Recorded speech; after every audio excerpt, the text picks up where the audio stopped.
ஆன்மீகம் ஆனந்தம் சேனலுக்கு உங்களை அன்போடு வரவேற்கிறேன். ஆதிசங்கரர் அருளிய சௌந்தரிய லகரியில் 98வது ஸ்லோகத்தையும் அதற்குரிய மகிமையையும் இந்த பதிவில் நாம் பார்க்கலாம். சௌந்தரிய லகரியில் ஒவ்வொரு ஸ்லோகத்திற்கும் ஒவ்வொரு பலன் உள்ளது போல இந்த ஸ்லோகத்தினை துதிப்பதினால் நல்ல உடல் ஆரோக்கியத்தை பெற முடியும். மேலும் விந்து விருத்தியும் அடைய முடியும். ஸ்ரீ குருப்யோ நமஹ.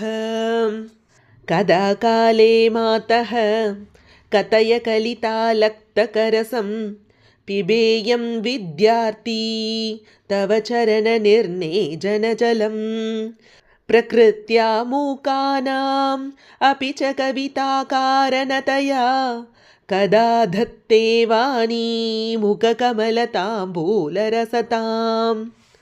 இந்த ஸ்லோகத்திற்குரிய தமிழ் விளக்கத்தை பார்க்கலாம். பெண்களின் கால்கள் மற்றும் உதடுகளில் அழகிற்காக பூசப்படுவது லக்ஷாரசம் என்னும் செம்பஞ்சு குழம்பாகும். இந்த செம்பஞ்சு குழம்பு பூசப்பட்ட தேவியின் திருவடிகளில் இட்ட நீரானது செவ்வண்ணத்துடன் விளங்குகின்றது. வெண் தாமரையில் வீற்றிருக்கும் கலைமகள் வெற்றிலையை தன் வாயிலிட்டு மென்றதால் உண்டான சாரும் சிவந்த வண்ணம் கொண்டதே.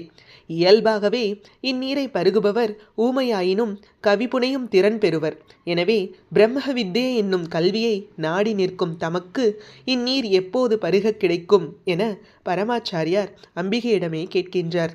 மூக்கரும் காளிதாசரும் இவ்வாறு முறையே தேவியின் பாத நீரும் காளியின் தாம்பூல ரசமும் பருகியதால் பெரும் கவிஞர்களாய் திகழ்ந்தனர். இவ்வாறு தேவியை தானிப்பவர் நாவினில் என்றென்றும் கலைமகள் வசிப்பாள் என்று அறிய வேண்டும். சுருக்கமாக சொல்ல வேண்டுமென்றால், தாயே, உனது காலில் பூசப்பட்டிருக்கும் செம்மையான ரசம் கலந்ததால் தாம்பூல ரசம் போல் சிவந்திருக்கும் உனது பாத பிரக்ஷாலன ஜலமானது பிரம்ம ஞானத்தை அடைய விரும்பும் எனக்கு எப்போது பருக கிடைக்கும் என்பதை கூறி அருளுங்கள்.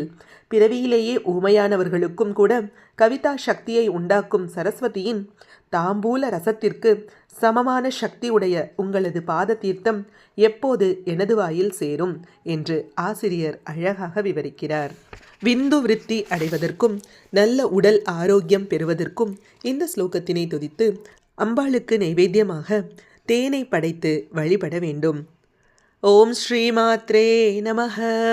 ஹரிஹி ஓம். ஸ்ரீ குருப்யோ நமஹ. ஹரிஹி ஓம். இது போன்ற ஸ்லோகங்களுக்கும் ஆன்மீக விஷயங்களுக்கும் மறக்காம நம்ம சேனலை சப்ஸ்கிரைப் பண்ணிக்கோங்க. நல்லதே நடக்கட்டும், நன்மையை பிறக்கட்டும். நன்றி, வணக்கம்.